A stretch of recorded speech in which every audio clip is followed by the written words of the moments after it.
To say Pokemon Legends Arceus was not controversial around release is like saying water is wet. It's simply not true.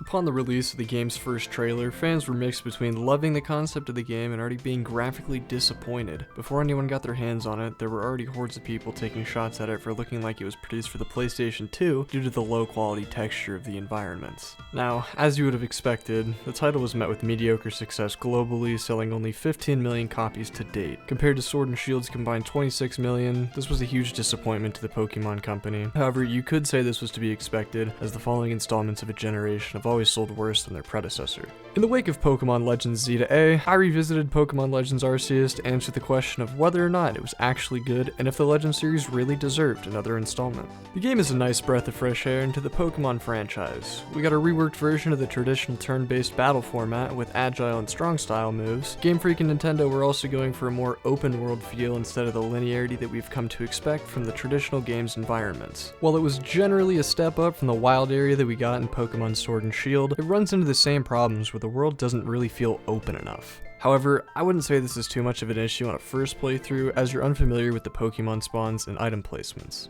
That being said, I think the set spawns of Pokemon does take away from the immersion of the world. However, I get why they did this as the maps are fairly small in hindsight. Now, I'll give them credit where it's due.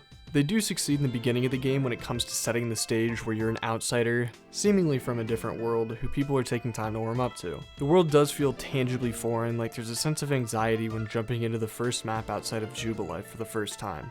As with any narrative of the sort though, there's always some character that vouches for you, which is Professor Laventon in Legends Arceus. Over time, you're inevitably accepted by everyone in the village, and all seems well because of your work with the Galaxy Team's Survey Corps. Until you're not again, and you get cast out for being falsely assumed to be the root of the village's problems when the sky goes dark and starts pulsing, on the grounds of nothing other than you're foreign to Jubilife. Yeah, this part of the game was definitely one of my least favorites narratively, as it felt like a redemption arc that we were forced into for no reason other than extending the story runtime. This whole time, working for the Galaxy Team Survey Corps, you have been trying to prove that you're trustworthy and succeeding in doing so. But when one unrelated thing happens, we get the blame? Man, whatever. Legends Arceus is also notoriously grindy at the end of the game when you have to catch all the Pokemon in Hisui. I don't think it was an issue having this as a requirement, as it makes sense that you need to catch every Pokemon in the region before catching the literal god of the universe. I just wish the practice wasn't as tedious. Reloading areas over and over again to get certain encounters is only bearable for so long, and that's coming from me, an Adderall user. You also run into a wall for progression constantly if you don't keep up with catching new Pokemon you find as well as battling them. Well, this makes sense being that the franchise is all about catching them all, especially so in this game so you can catch Arceus. Most people will find themselves hitting said metaphorical wall with the trainer ranks throughout the game. While the topic of grinding is still relevant, I also want to touch on a personal gripe of mine that I assume many others share, and that's about the Pokédex completion tasks. I think the concept of it is really cool, but once again, it's ruined by the tediousness of some of the tasks. Like, seeing my Giratina use Shadow Claw 25 times makes sense, but when I have to use an Agile style move 40 times, it starts to feel a little ridiculous. And it's like this for every single Pokemon, but even worse with non-legendary Pokemon, some requiring the use of a strong or Agile style move upwards of 70 times. I don't think this deserves too much ridicule though, because it's not required to fully complete these tasks in order to complete a Pokemon's entry into the Pokédex, but it does take away from the satisfaction of completing the dex in my opinion. I digress, however, as this game does have many praiseworthy moments and features despite all its flaws, such as the boss fights, Pokemounts, and crafting. The boss fights are the closest to a Souls game that we'll get out of the Pokemon franchise, and that's a large reason why I enjoyed them so much. Perfectly dodging a telegraphed attack after being hit for the first time just does something to a man. I don't know how to put it. Out of the bunch though, I think there's a clear victor as to which boss fight is the best, and that hands down goes to Arceus. This big bitch. When I tell you this thing gave me nightmares, I'd be over-exaggerating. But when I tell you that thing lived rent-free in my mind for longer than your mom's episode of Grey's Anatomy, cross my heart, hope to die, I speak nothing but the truth. However, that was the first time through, and this time it was gonna be different. I knew his attack patterns, and I wouldn't mess up that much this time. Only to end up taking 5 tries to beat him. A significant improvement from last time, but not what I was expecting. Avalog is likely my favorite boss fight due to personal bias with how much of a challenge this was for me, but all the boss fights are good to be honest. Cleaver is a good fight to introduce the boss fight battles in a healthy mix of challenge and fun. However, you do notice how clunky the camera controls feel when trying to pivot 180 degrees as Cleaver flies by you with his ultimate attack, which is another tiny gripe of mine, but it doesn't negatively affect the gameplay too much. The Electrode and Arcanine fights are also some honorable mentions, as those were probably the two most fun to me. But, you'd be crazy to think I wouldn't talk about the Arceus boss fight, though. This fight will ruin a child's year.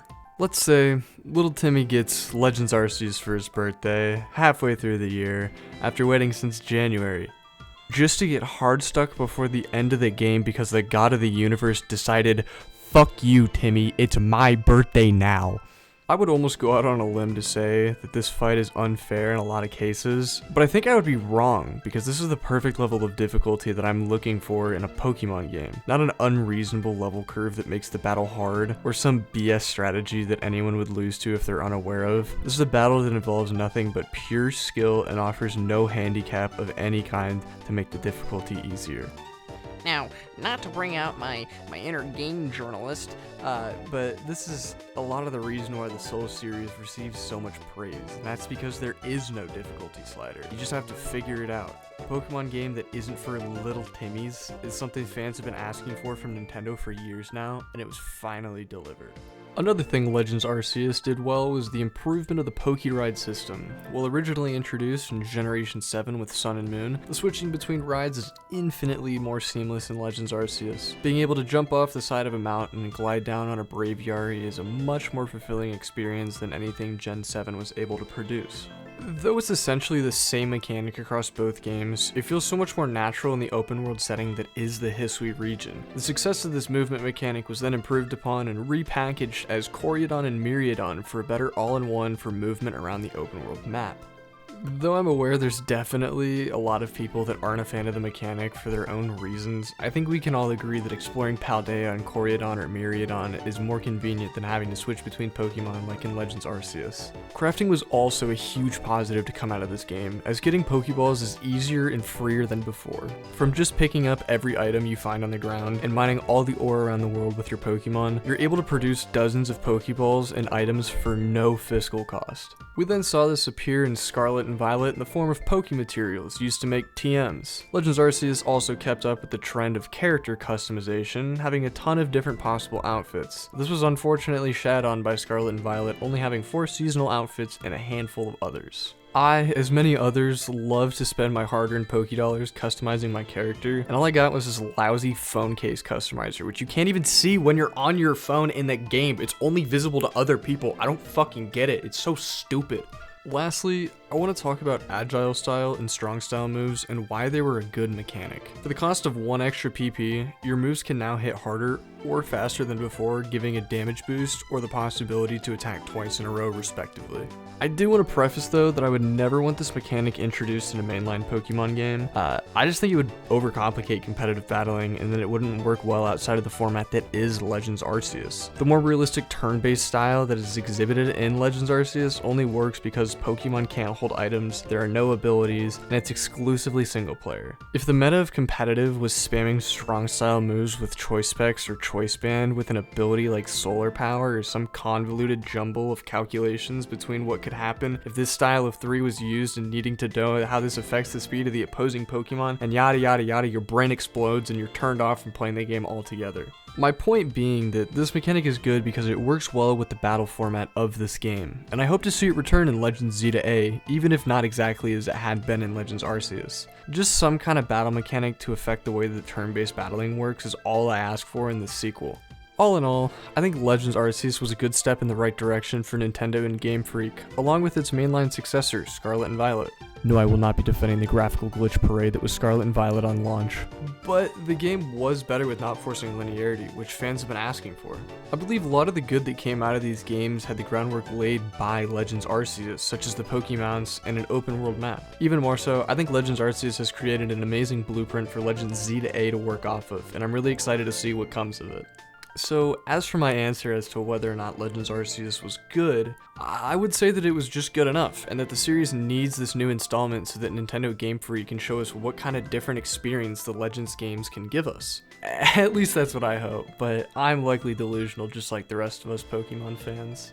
Legends Arceus, 7.5 out of 10.